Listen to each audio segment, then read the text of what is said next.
Bismillah, assalamualaikum warahmatullahi wabarakatuh. Alhamdulillah, wassalatu wassalamu ala rasulillah nabiyyina Muhammadin sallallahu alaihi wasallam wa ala alihi wa ashabihi wa man tabi'ahum bi ihsanin ila yaumiddin. Amma ba'd. Siswa kelas 8A rahimani wa rahimakumullah. Alhamdulillah, hari ini kita berjumpa kembali dalam pembelajaran tafsir.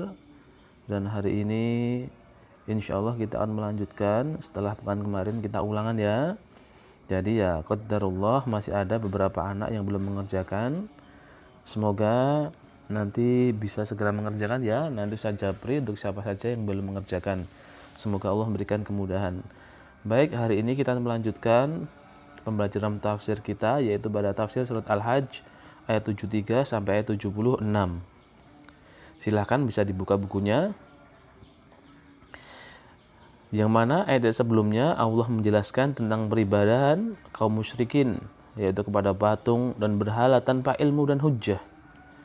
Jadi orang-orang musyrik itu ketika beribadah kepada selain Allah, misalnya menyembah patung ataupun berhala, itu sungguh tidak ada dasarnya, tidak ada landasannya ketika mereka melakukan hal tersebut, atau mereka hanya mengikuti hawa nafsu dan kebodohan. Maka Allah membuat permisalan untuk menjelaskan kepada mereka tentang batilnya sesembahan-sembahan tersebut dan tidak berhak mereka itu untuk diibadahi. Maka di sini Allah memberikan gambaran supaya kita bisa memahami dari apa yang telah orang-orang kafir kerjakan, sehingga kita bisa menjauhi perbuatan yang dikerjakan oleh orang-orang musyrik yang mereka menyembah kepada selain Allah. Baik, silahkan bukunya dibuka ya. Kita mulai.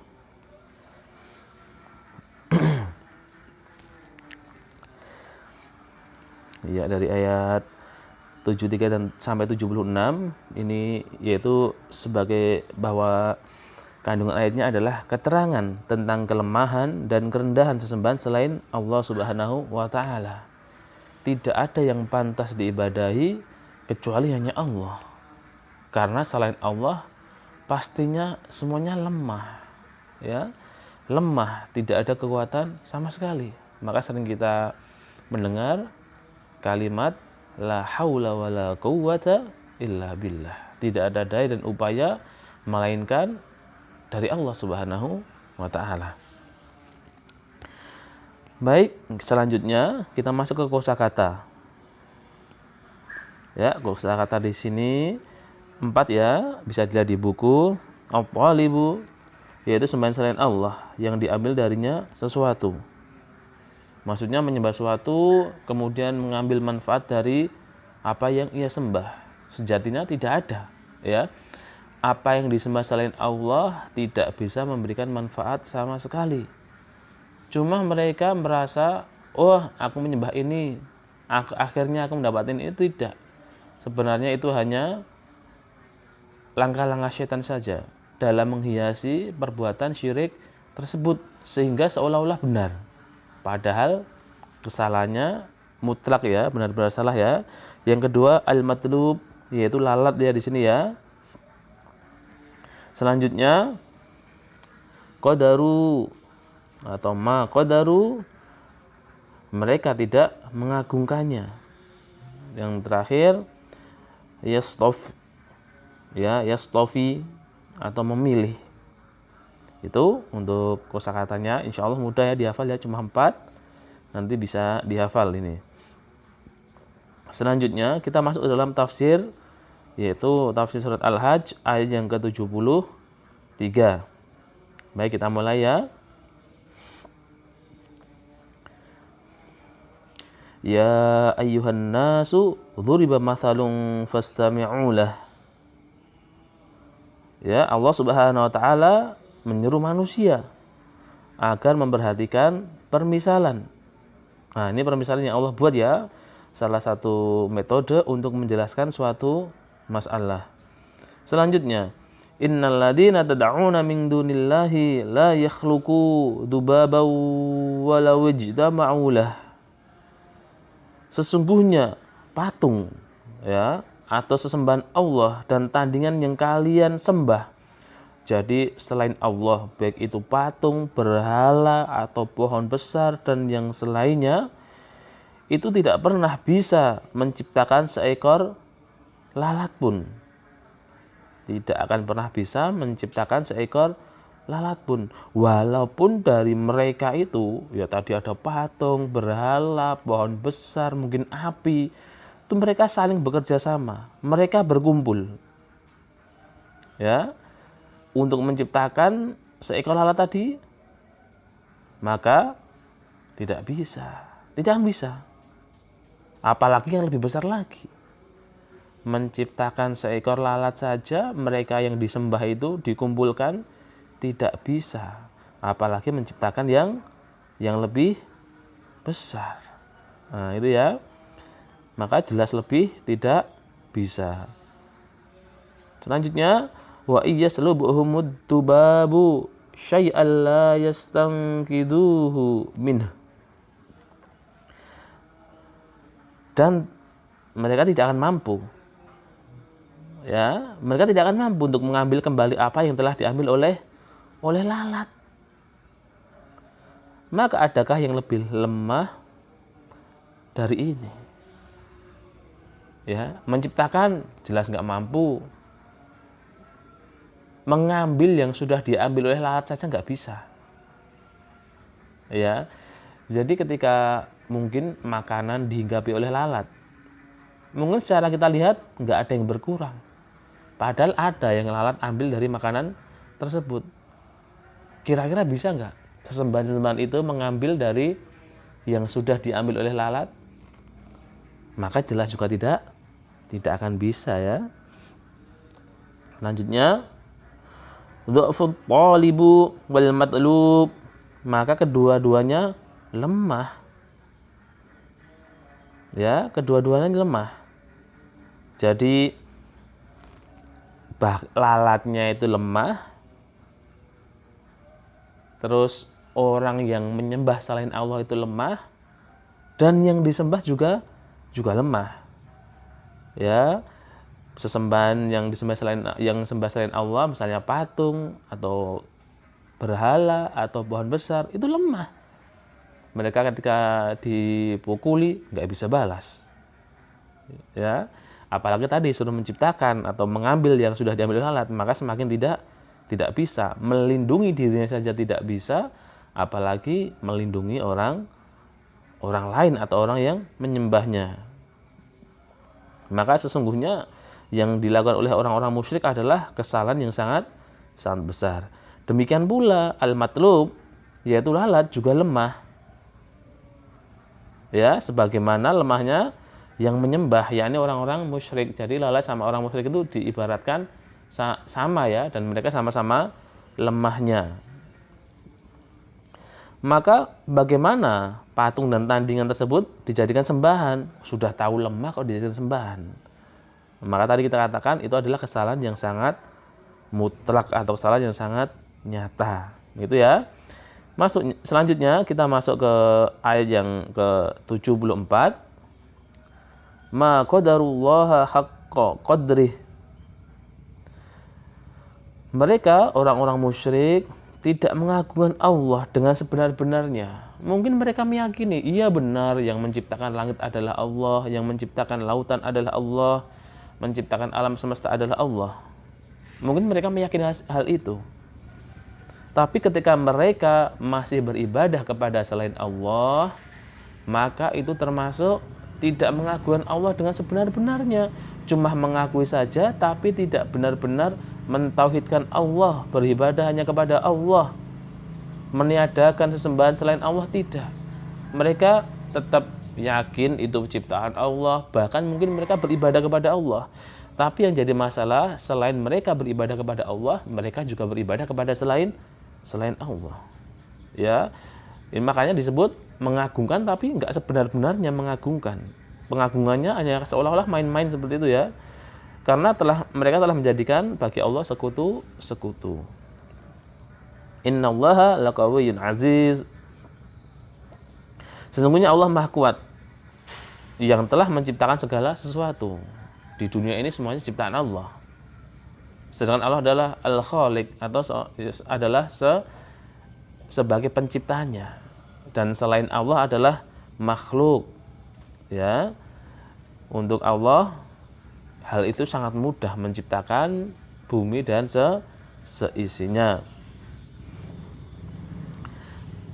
Dan Allah Maha Perkasa, tidak ada yang mengalahkan, tidak ada yang mampu mengalahkan, menandingi, menyamai saja tidak ada, apalagi mengalahkan keperkasaan Allah Subhanahu wa taala. Baik, dari dua ayat ini ada beberapa faidah ya. Yaitu yang pertama adalah pentingnya membuat permisalan untuk menerangkan suatu hakikat dan pendekatan makna.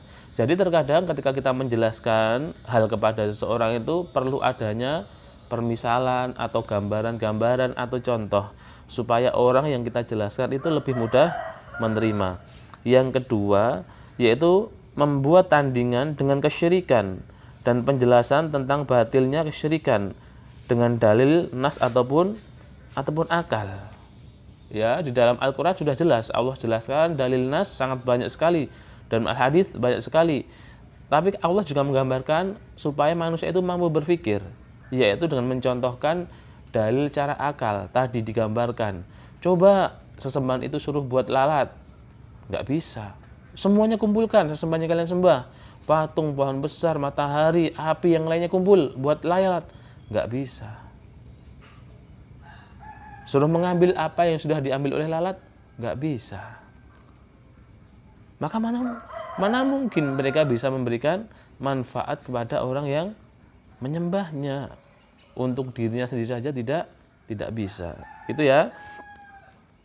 Selanjutnya Imam Al-Qurtubi mengatakan Allah mengkhususkan dengan lalat karena 4 hal. Karena kerendahannya. Lalat kita sering lihat ya, lalat itu hewan termasuk hewan yang mungkin menjijikkan, termasuk hewan yang tidak disenangi, seperti itu. Kemudian kelemahannya, lalat memang kalau belum ketemu seperti itu ya, tapi udah ketemu, masya Allah, lemah sekali ya. Ketika kita pencet saja pun sudah hancur, sudah rusak. Yang berikutnya kekotorannya, yang mana kita ketahui bahwasanya lalat itu biasanya hinggap di tempat-tempat yang kotor dan jumlahnya sangat banyak, yang mungkin sangat sulit ya dipenuhi oleh sembahan-sembahan selain Allah tadi untuk pembuatannya. Yang berikutnya adalah wajibnya mengagungkan Rabb Subhanahu wa ta'ala.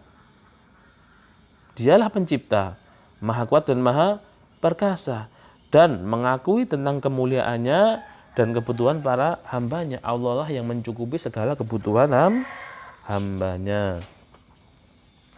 Dan yang berikutnya adalah orang yang menyamakan atau mengagungkan Allah dengan sebenar-benarnya pengagungan.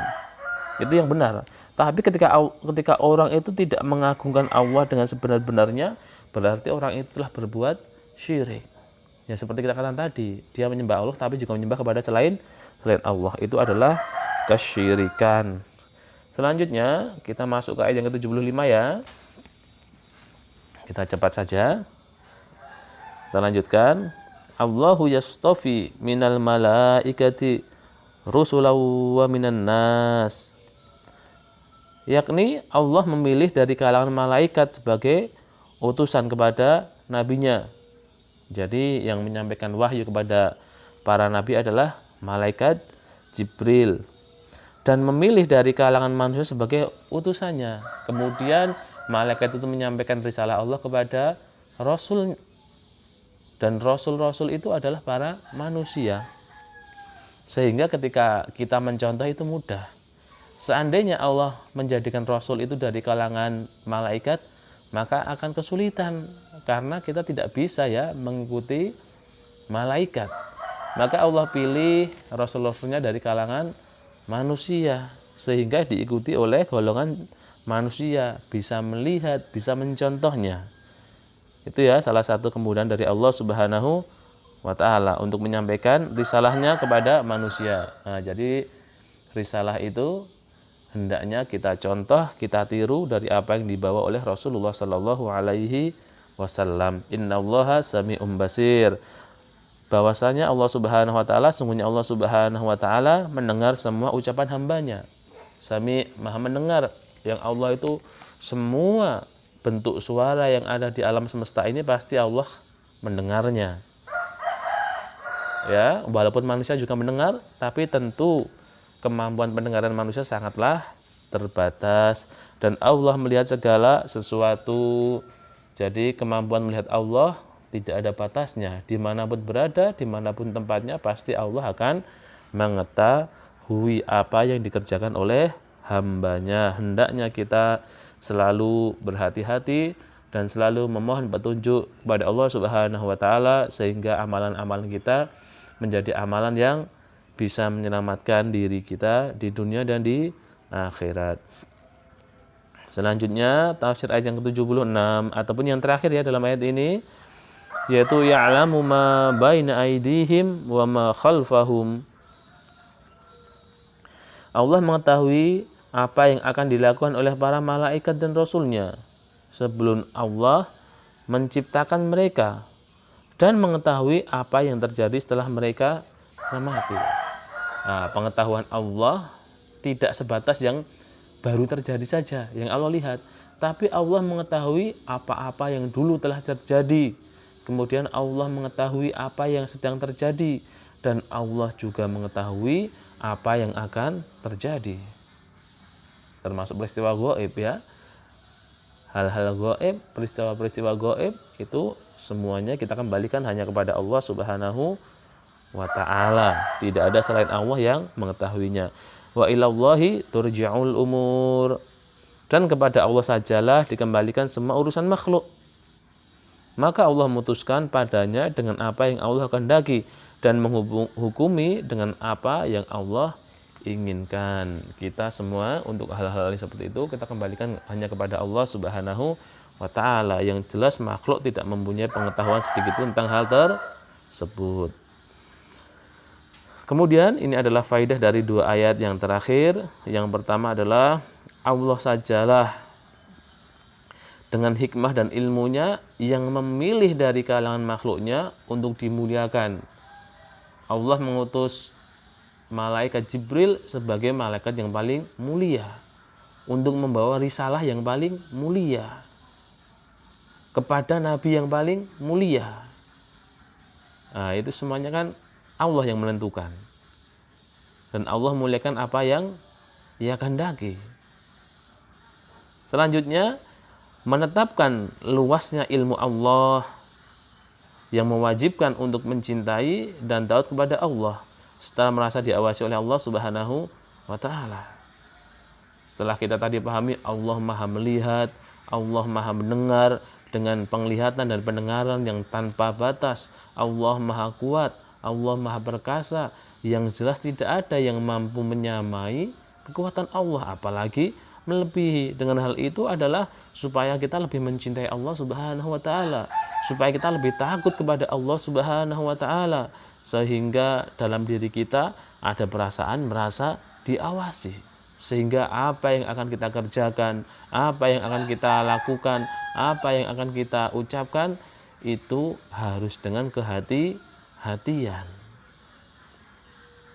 Yang terakhir adalah ayat-ayat tersebut menjelaskan sebagian sifat-sifat Allah yang mengharuskan pengesaan terhadap rububiyah Allah Subhanahu wa ta'ala, yang mewajibkan untuk menyerahkan peribadahan hanya kepada Allah Subhanahu wa ta'ala. Kita dijelaskan tentang bagaimana kekuasaan Allah, bagaimana kekuatan Allah, itu yang mengantarkan kita, berarti yang kita sembah hanyalah Allah Subhanahu wa ta'ala, bukan yang lain. Karena yang lain jelas tidak ada kekuatan sedikit pun, kecuali yang kekuatan yang memang diberikan oleh Allah Subhanahu wa ta'ala. Sedangkan Allah mutlak, mempunyai kekuatan yang tiada batasnya, mempunyai keperkasaan yang tidak ada tandingannya, mampu mendengar, mampu melihat tanpa ada batasannya. Sehingga kembali lagi hanya Allah Subhanahu wa ta'ala satu-satunya Rabb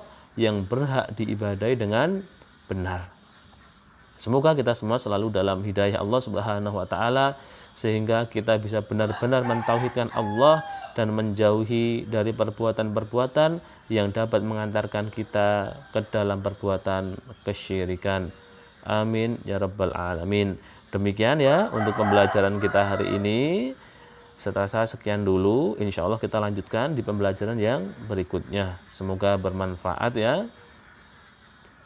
Sekian Ustadz akhiri. Semoga nanti setelah menyimak ini anak-anak bisa melanjutkan mengerjakan latihan. Alhamdulillahirabbil alamin. Sekian. Assalamualaikum warahmatullahi wabarakatuh.